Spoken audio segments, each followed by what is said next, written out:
Welcome 7th class. आज जो है हम नेक्स्ट टॉपिक स्टार्ट कर रहे हैं, वो है हमारे पास looping and graphics in small basics जो आपका एक ऐप सॉफ्टवेयर है, उसमें हम किस तरह से लूपिंग्स एंड ग्राफिक्स को यूज़ करेंगे। तो मैंने आप यहाँ पे पिछले 3 चैप्टर जो हैं स्किप कर दिए हैं, 2nd, 3rd and 4th, but मैं उनको करवाऊँगी।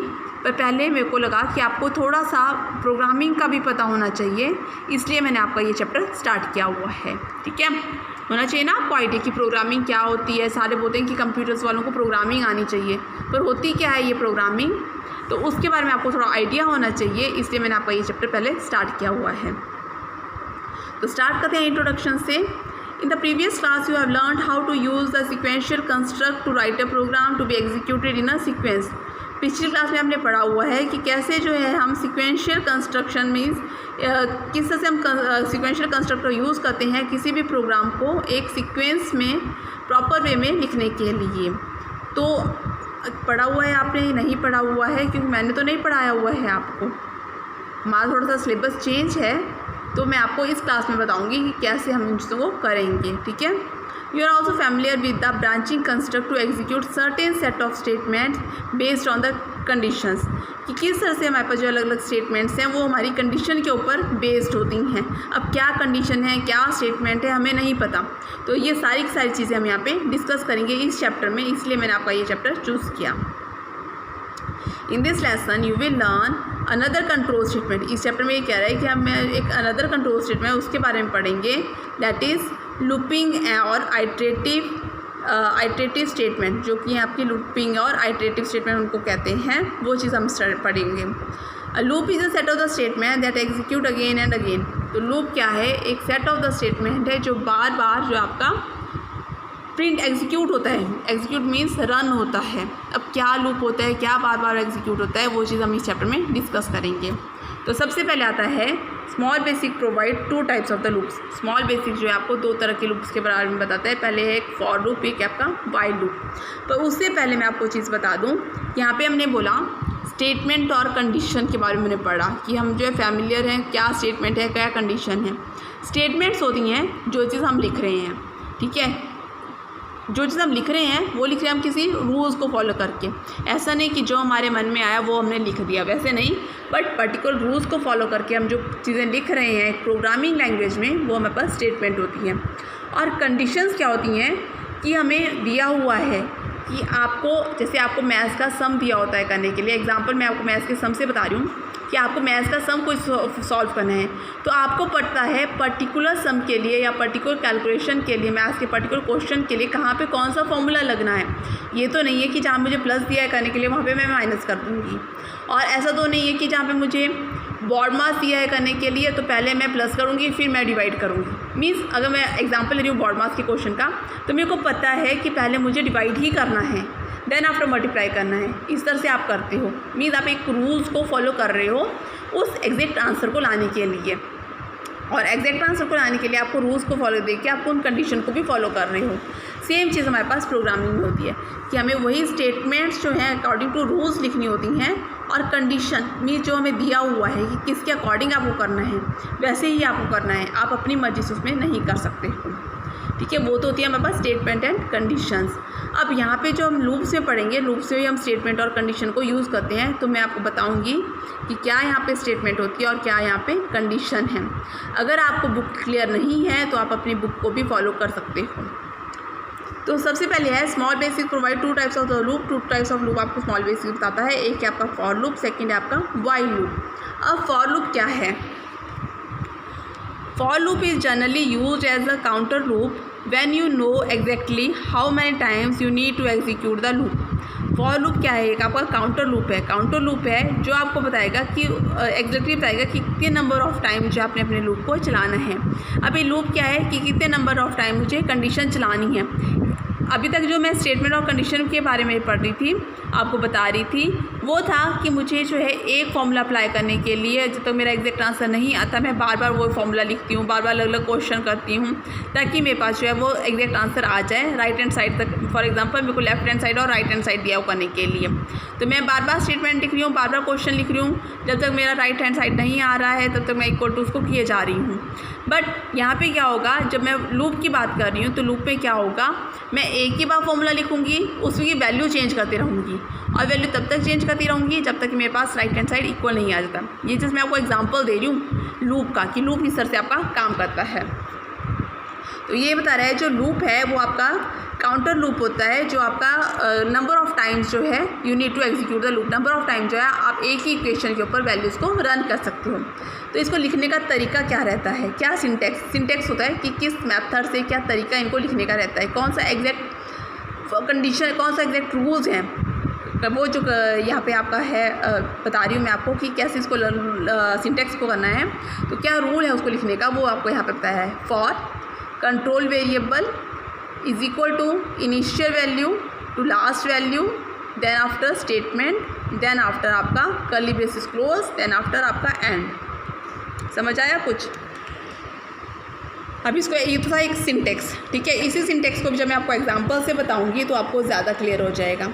सपोज मेरे को दिया है क्वेश्चन सम करने के लिए a program to print first 10 natural number. First 10 natural number जो है आप मेरे को प्रिंट करने हैं। तो पहले तो आप मेरे को बताइए कि जो नेचुरल नंबर हैं वो कौन से होते हैं। मैथ्स पढ़ते हैं आप, सारे के सारे अपना आंसर भेजेंगे मुझे कि नेचुरल नंबर कौन से होते हैं, ठीक है। तब मैं मानूंगी कि आपको जो है आप नेचुरल नंबर का पता है या नहीं पता है। तो ये बोल रहा है कि अब इस प्रोग्राम में मेरे को नेचुरल नंबर ही प्रिंट कराने हैं, तो मैं इस चीज़ को कैसे लिखूँगी। For a is equal to 1 to 10। अब a क्या है, a मेरे पास एक वेरिएबल होता है। वेरिएबल मीन्स मैंने कोई, जैसे आप मैथ्स में सम करते हो ना, लेट एनी वैल्यू इज़, किसी वैल्यू को लेट करते हो, एज्यूम करते हो, तो वो होता है। तो यहाँ पे मैं a उस वेरिएबल को ले लेती हूँ, अपनी मर्जी से मैंने ले लिया a is equal to 1 to 10, 1 से 10 तक। उसके बाद मैंने कंडीशन लगा दी, formula text window dot write line A. उसके बाद जो है ये मैंने कंडीशन लगा दी, मैंने पढ़ा ना स्टेटमेंट और कंडीशन, ये मैंने कंडीशन लगा दी। देन आफ्टर एंड फॉर, और इस फॉर को एंड कर दिया। तो मेरे पास क्या रिज़ल्ट आया कि मैंने देखो बोला कि मेरे को जो है राइट लाइन करनी है ए की लाइन को मुझे राइट करना है। तो ए के अंदर वैल्यू थी मेरे पास 1 से 10 तक। तो यहाँ पे 1 से 10 तक मेरे पास जो है रिज़ल्ट आ गया। और इस लाइन की हेल्प से, ओनली किस लाइन की हेल्प से हुआ, ये text line dot write line A, उसके हेल्प से मेरे पास ये चीज़ आपका प्रिंट हुई। अब देखिए आगे बुक में क्या कह रहा है आपका, in the above program the initial value of the loop is set to 1। Initial value जो है उसकी 1 हमने सेट कर दिया। हमने कहा था ना for control variable initial value to last value, initial value 1 to last value 10। So the loop execute 10 times only. इसलिए जो लूप है ओनली 10 टाइम्स तक ही रन करेगा, क्योंकि मैंने यहाँ पे लास्ट आ दी 10। It display the value of the variable A each time the loop is executed before its termination. तो वो क्या करेगा, वो चेक करेगा पहले ए के अंदर वो वैल्यू है भी है या नहीं हुआ। जब भी मेरे को लूप को टर्मिनेट करना है, रन करना है, मीन्स को रन करना है, उसको एग्जीक्यूट करना है, तो पहले वो ए में जाके चेक करेगा कि ए में वो वैल्यू अवेलेबल है या नहीं अवेलेबल है। अगर वो वैल्यू उसमें अवेलेबल होगी तो ही वो उसको रन करेगा, देन आफ्टर एग्जीक्यूट होके टर्मिनेट करेगा। उसके बाद आता है मेरे पास flow of control in a loop. किस फ्लो में जो है लूप की कंट्रोल जो रन करते हैं लूप में। तो फर्स्ट जो मेरे पास स्टेप्स है, first the value of a variable A. सबसे पहले मैंने क्या किया, ए नाम का कोई भी वेरिएबल ले लिया। उसके अंदर मैंने कौन सी इनिशियल वैल्यू ले ली थी, इस initialise to value 1। Initial value जो मैंने उसमें इनिशियलाइज कर दी, मीन्स अपनी मर्जी से मैंने वैल्यू ले ली इनिशियलाइज। क्यों, क्योंकि मेरे पास दिया था कि मुझे फर्स्ट 10 नेचुरल नंबर देने हैं। और फर्स्ट 10 नेचुरल नंबर कहाँ से स्टार्ट होने थे, वो मेरे 1 से स्टार्ट होने थे, मैंने यहाँ पे 1 ले लिया। यार A is the for control variable. तो ए जो था क्या था मेरे पास, फॉर कंट्रोल वेरिएबल हो क्या, as the loop will terminate depending on its value. तो जब मेरे पास लूप को टर्मिनेट करना है तो किसके ऊपर डिपेंड रहेगा, ए के ऊपर डिपेंड रहेगा सब कुछ। क्योंकि जब मैं प्रिंट करवाऊंगी तो जस्ट मैं वैल्यू नहीं लिखूँगी, मैं जस्ट अब ए को ही जो है बड़ा बनाऊँगी और ए को ही हर जगह लिखूँगी। At the entry of the for loop, जब मेरा फॉर लूप स्टार्ट हुआ तो मैंने कंडीशन लगा दी A is less than equal to 10। जो ए की वैल्यू है वो लेस देन और इक्वल टू 10 होनी चाहिए। क्यों, मैंने यहाँ पे मेंशन कर दिया ए जो है मेरे पास 1 to, यहाँ पे देखो ए जो है मेरे पास 1 to 10 ही होना चाहिए। तो एक मेरे पास यहाँ पे कंडीशन लग रही है कि ए जो है मेरे पास या तो 1 हो, लेस देन 10 हो, या उसके 10 के इक्वल हो। तो मैंने यहाँ पे ये फॉर लूप के अंदर ये एंट्री लगा दी। नेक्स्ट मैंने बोल दिया control moves into the loop and execute the statement displaying 1 as the output. जब कंट्रोल मूव करेगा और एग्जीक्यूट करेगा लूप को तो 1 एज उसकी आउटपुट आएगी ही आएगी, क्योंकि 1 क्या था, इनिशियल नंबर था। In the next iteration the value of A is increased by 1 and it become second. Next iteration में क्या होगा, वही वैल्यू जो है आपका नेक्स्ट नंबर को रीड करेगी कि 1 के बाद एक और रीड करेगी। सिमिलरली वो तब तक रीड करते जाएगी जब तक उसको जो है 10 नहीं मिल जाता, क्योंकि मैंने लास्ट वैल्यू कौन सी मेंशन की थी, लास्ट वैल्यू मैंने मेंशन की थी 10। Similarly, in every iteration, value of the counter A is increased by the 1. Then the compiler check the value of a variable A against the final value that is 10. तो जो मेरा compiler है वो उसी ए के through, ए के अंदर मैंने मेंशन कर दिया था 1 से 10 तक, तो उसी ए के थ्रू वो वैल्यू को बार बार इनिशियलाइज करता रहेगा जब तक उसको लास्ट वैल्यू नहीं मिल जाती है। उसके बाद द लूप विल टर्मिनेट, उसके बाद लूप मेरा बंद हो जाएगा, एग्जीक्यूट हो जाएगा व्हेन कंडीशन, जब ये कंडीशन फॉलो हो जाएगी A is less than equal to 10 is false. अगर ये कंडीशन मेरे पास फॉल्स हो जाती है, मीन्स गलत हो जाती है, ट्रू एंड फॉल्स तो पता है ना, जब गलत हो जाती है, तो in this case when value of A become 11 the control will exit the loop. Means अभी तक तो मैंने बोल दिया था फर्स्ट 10 नेचुरल नंबर, फर्स्ट 10 वो 1 से स्टार्ट भी कर दिया था, बट जब वो कंटिन्यूटी एक फ्लो में चल रहा है और मेरे पास वैल्यू को 11 कर दे रहा है प्रिंट, तो 11 आने पे क्या हो जाएगा, वहाँ पे वो एरर शो कर देगा, क्योंकि 11 तो कोई वैल्यू थी ही नहीं मेरे पास तो वैल्यू 10 तक थी। तो यहाँ पे क्या हुआ, जब हमने पहले स्टेटमेंट और कंडीशन को कहा था तो हम हर लाइन के लिए अलग अलग स्टेटमेंट लिखते थे, अलग मीन स्टेटमेंट का मतलब हर लाइन के लिए हम बार बार एक ही फॉर्मूला लिखते थे, फिर उसको रन करते थे। यहाँ पे क्या हुआ, एक ही बार फॉर्मूला लिख दिया, एक ही बार कंडीशन लगा दी, उसके बाद जब तक मेरे पास एग्जैक्ट वैल्यू जो मेरे पास लास्ट वैल्यू थी तब तक मेरे पास जो नहीं आती है, तब तक वो उसी आइट्रेशन में उसको रिपीट करता है। आइट्रेशन कहते हैं रेपिटेशन ऑफ द स्टेटमेंट। इसी स्टेटमेंट को वो बार बार रिपीट करता रहेगा जब तक कि वो इस चीज़ को पूरी तरह से फॉलो नहीं कर देता है, इन रूल्स को पूरी तरह फॉलो नहीं कर देता, तब तक वो उसी चीज़ को रिपीट कर देता है। ये मेरे पास जो है फॉर लूप होता है।